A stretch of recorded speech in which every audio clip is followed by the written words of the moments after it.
Good evening.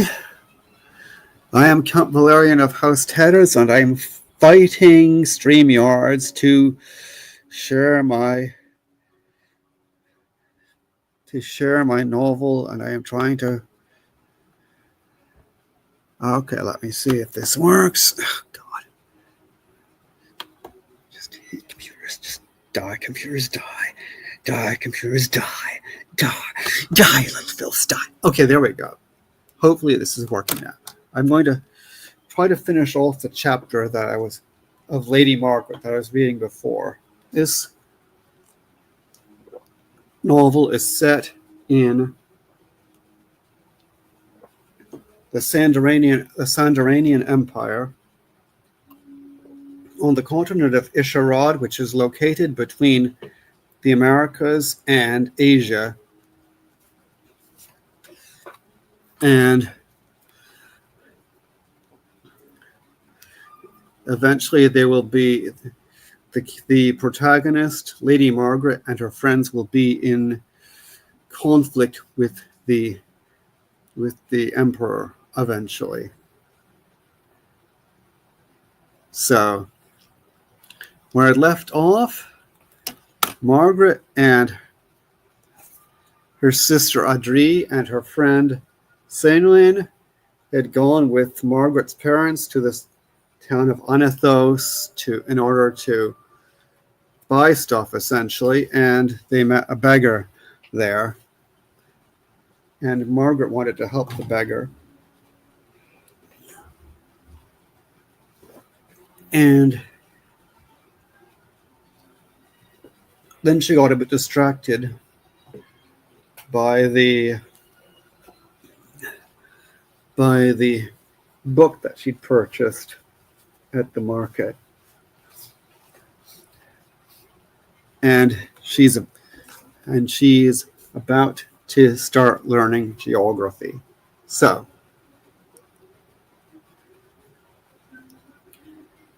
the last paragraph ends. She did not forget the encounter with the beggar, but allowed herself to be distracted, for now, by her desire to learn. And now, to continue. Margaret's parents had carefully inculcated this desire, for they took her education very seriously. Firstly, she must learn how to be a lady, whereas she hardly could be said to excel. Naturally, she was taught etiquette and such feminine pursuits as knitting, embroidery, singing, playing the smaller water drum, and dancing. But she was only middling at these pursuits, except dancing. Like any noble lady, she could curtsy beautifully by the time she was 5. Since she'd certainly have to deal with and possibly even marry venal tyrants, the Count and Countess wanted her at least to have some notion of what good government was. Yet they had to tread carefully, lest word of her education reach the Emperor's exalted ear. Margret knew nothing of her parents' fears, but took to this part of her education with gusto. From an early age, she loved the stories of the good kings and queens of Tarania, as revealed in the Holy Book. But when she asked whether the emperor was as virtuous, the answers were vague and unconvincing. Do not ask questions about Exalted, she was told. It is unwise. It wasn't clear to her why it was unwise. But when pressed, her governess always switched to another subject. Nobles, especially women, were not necessarily taught sums, and Margret was never very good at that subject, unlike her little sister, who was to show a natural aptitude for it. Margret was also taught Sandaranian and bits of Old Mindarite, the ancestor of Kallumans. Now that she was 8 going on 9, Wait, half a moment. I need to check something. I think that's an error.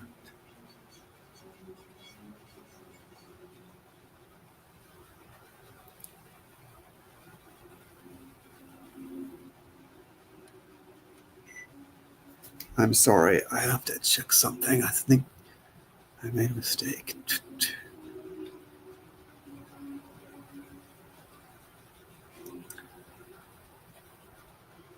Okay.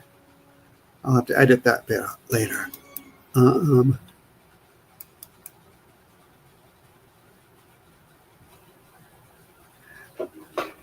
I should say now that she was 7 going on 8 is what that should read. She was to begin learning geography.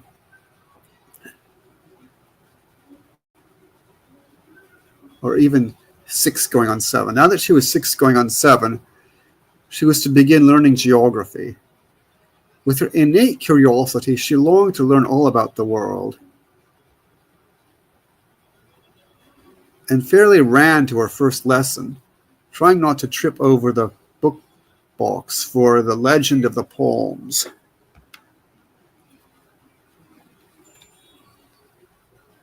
On her way to the nursery, she met Audrey and Sainlane and got sidetracked into collecting pine cones to decorate for a feast. The girls were packing the cones into their bags when a messenger turned up and told them, "Margret's presence is requested by her governess in the nursery." "Oh, my lesson," said Margret. "I need to go." "What about the pine cones?" asked Audrey. "We were going to decorate them for the holiday." "You can decorate them later, little great ones," said the messenger with a smile. "There's still a week to go before the feast. Your sister must learn geography first. Must learn geography now." "Can I come?" begged Audrey. "I want to learn things too." "You are too young," replied the messenger. "It is time for your bath. I will lead you to the tub room where your maid will assist you. Lady Audrey, be pleased to follow me. Lady Margret, your governess awaits." Crestfallen, Audrey followed the messenger, while Margret skipped over to the nursery. "I wish I were going to the study," she thought. "That would be far more interesting. I can't wait to be older." Okay. Sorry.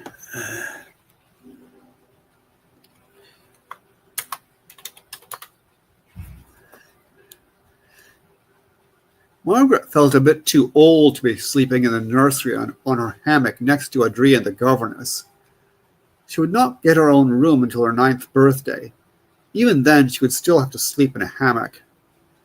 Only the Count and Countess had an actual bed, and a beautiful one at that. Its bedstead curved upwards, and its mattress of antelope hide was filled not only with the usual herbs and horsetails and tall Sandaranian grasses, but also with the feathers of rare birds. Margret was as yet too young to appreciate how luxurious her hammock of ground sloth fur, and indeed the entire nursery, was compared to the lodging of her father's peasants. Nonetheless, she found the nursery familiar and comforting. The tapestries depicting the 9 attendants of Chagga and the river Dathlon felt like old friends, almost like playmates. And the plants of Chagga's small indoor garden were like Margret's babies, whom she watered from a tiny fountain dedicated to the holy river Angara. The garden was lit by a small lantern, well out of a child's reach, sacred to Nyaja. The letters of the alphabet were still scratched upon the waxboard on the eastern wall. M,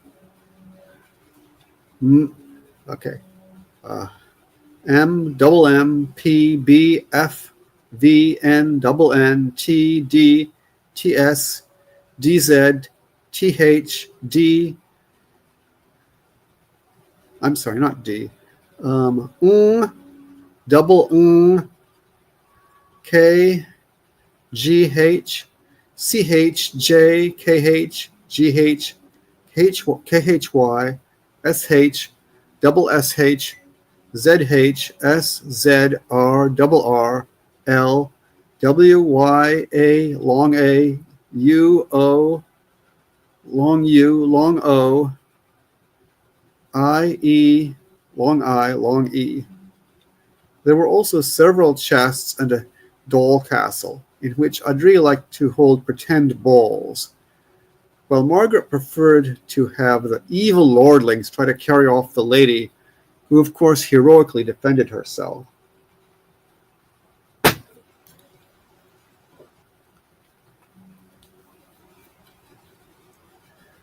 Margret almost bounded into the nursery before she remembered that a lady must never run. But why not? She wondered.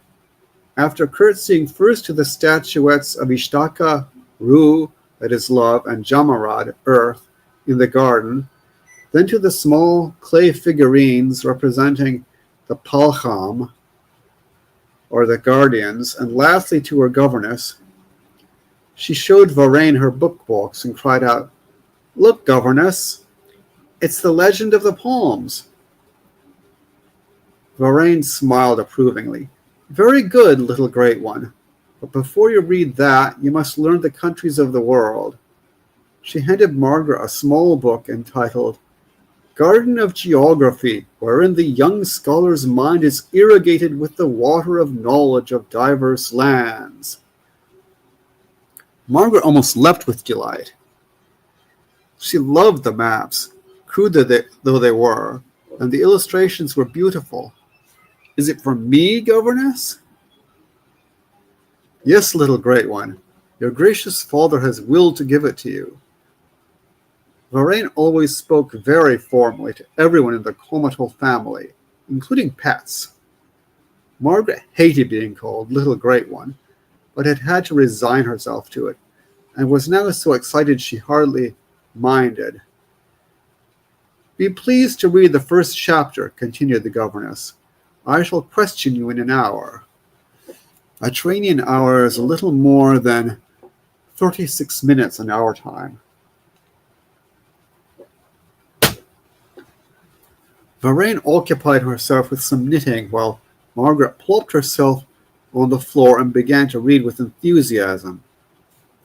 Half the required time had passed when she placed the book back into its book box, curtsied, and said, "I'm finished, governess. May I read chapter 2? Varane laughed. "Not yet, little great one. First name the chief lands of the empire."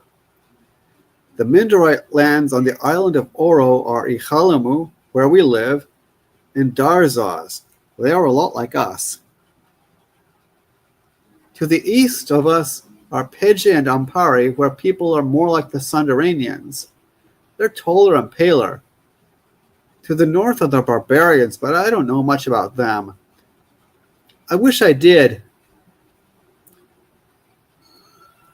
Father fought them when I was little. They're dangerous and fierce. There's no need to know more." The governess waved a dismissive hand.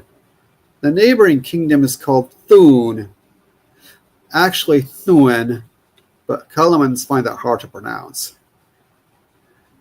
The ruler likes to call himself Emperor of Drahamok, but he really only rules a few dingy tribes, and his chief town isn't a town at all, only a collection of mud huts.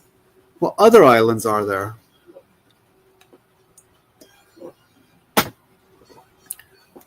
"To the north is Ijibalaga, and to the east is Ndugala, where the court is. East of that is the Sandaranian mainland, on the continent of Isharad. I don't remember the names of the provinces there. Sombema, Miru, Gojobo, Modiwata, Neran." The governess wrote the names on the waxboard. "You must memorize these before going on to chapter 2. Margret was disappointed. She'd been hoping to get to the interesting stuff. She tried scratching the names of the provinces onto her tablet, but her stylus kept tripping up over all the ahs and ahs and ungas, which didn't exist in Kallumans. Sandaranians are proud and brave, concluded Varane. That's why Exalted is Sandaranian. Margret was always ready to argue the point. That's not a good reason. We're proud and brave too. It is not for you to judge, declared the governess in a tone of finality.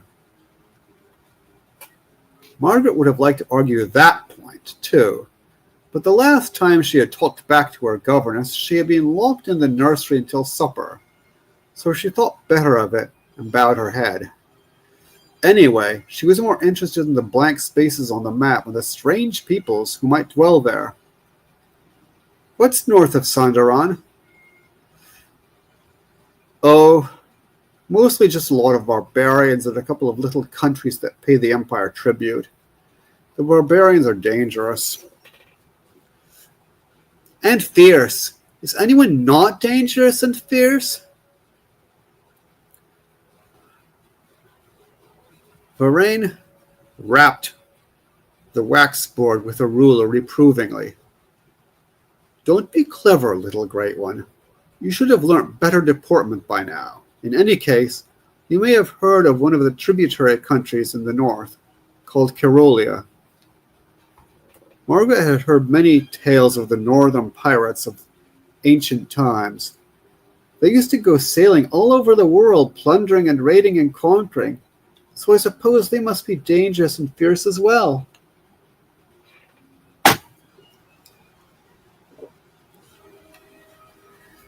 Used to be. Now they're weak and cowardly. The governess sniffed. What's to the south of us, little great one? Oh, this I know, said Margret, brightening. To the south is Mindar, where our ancestors came from. They're our kin and our friends. I think the Emperor rules them now, too. They have several provinces, like Ermu and Palismu, and to the south the islands of Gora and Satarha, who I think rule themselves. My mother comes from Palismu, but I've never been there. South of them is Chugga, our enemy. Yes, the Chuggans are dangerous and fierce and proud. And brave? Margret couldn't help adding. No, they're all cowards. They can't possibly defeat our emperor, droned Varane. If Margret had been a little older, she might have noticed something less than sincere about her governess's encomia of the emperor. All she knew now was that she, Margret, hated them. She concealed her thoughts as best she could, which wasn't very, but it sufficed, and the governess continued her lesson unperturbed. Do you remember what's east of Sandaran?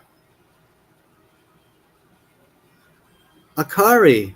They're ancient and proud. And weak and cowardly. Some of them pay tribute to the Empire, whilst others pay it to Taran. I know about Taran, gushed Margret. Karat revealed the truth there. They're very wise and write many books, and they've never been conquered. I think they're darker up there. Margret said up there because their maps put them south on top. They're also proud. They show no respect to our emperor. Good, Margret thought. Margret tried to keep from rolling her eyes, but wasn't sure she'd succeeded, so she bowed her head to cover up. Why did Varane always make the emperor sound so boring? Margret had no way of knowing that her governess wasn't particularly enthusiastic about the emperor either, but a recent imperial decree had ordained that all nobles be properly indoctrinated in exalted greatness. All Margret said aloud was, "Who lives south of Taran?" Cambrians, who are ancient and proud, and several peoples. You can learn about them later, in the next chapter. They live too far away to matter much. They're mostly heretics anyway. For your next lesson, be pleased to read Chapter 2 and also Chapter 3 of A Cornucopia of Imperial Virtues, or a banquet of the virtues that adorn the emperor. Or exalted is great, and wise, and pious, and merciful, and just, and brave, and munificent, and magnanimous, and awesome. By Garrod, son of Marmor. Only when you finish those may you read the lesson of the poems, if you wish. Be sure to memorize at least 9 verses in praise of exalted Equeque IV. Yes, governess. Margret gave a barely perceptible sigh. She hoped at least Chapter 2 of the geography book would be interesting, though. But I still want to learn about the barbarians. If I'm to rule one day, I'll need to know all about them.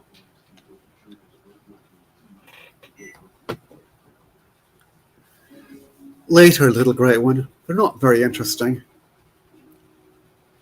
They are to me. Margret gave a quick curtsy and dashed out of the nursery, clutching her geography book and the legend of the poems. A lady never runs, her governess called out. Margret forced herself to slow down until she got a safe distance away, but then ran all the faster. She ran until she reached the painter's cabin, a hodgepodge of shelves and tables where one could be as messy as one liked. The painter, a short, fat chap named Margret, didn't care. The only apparent concession to order was a brightly colored picture on the southeastern wall of Sacred 9 painting the universe. There she joined Audrey, and the girls decorated pine cones until luncheon.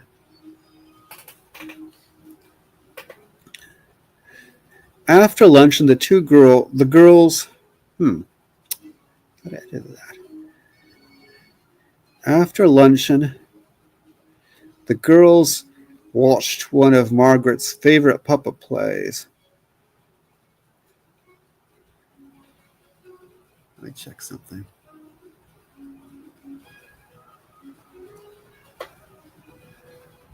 Okay. There she joined Audrey and Sandaran, and the girls decorated pine cones until luncheon.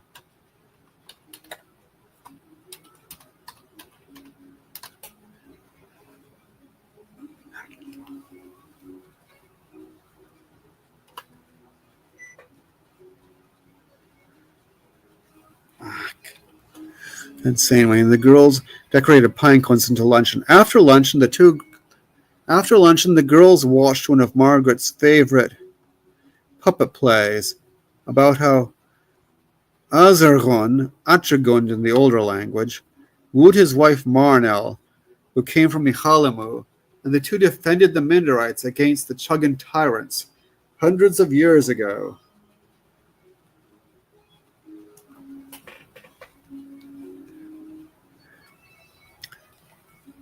The puppets were held up on a rod and manipulated from behind.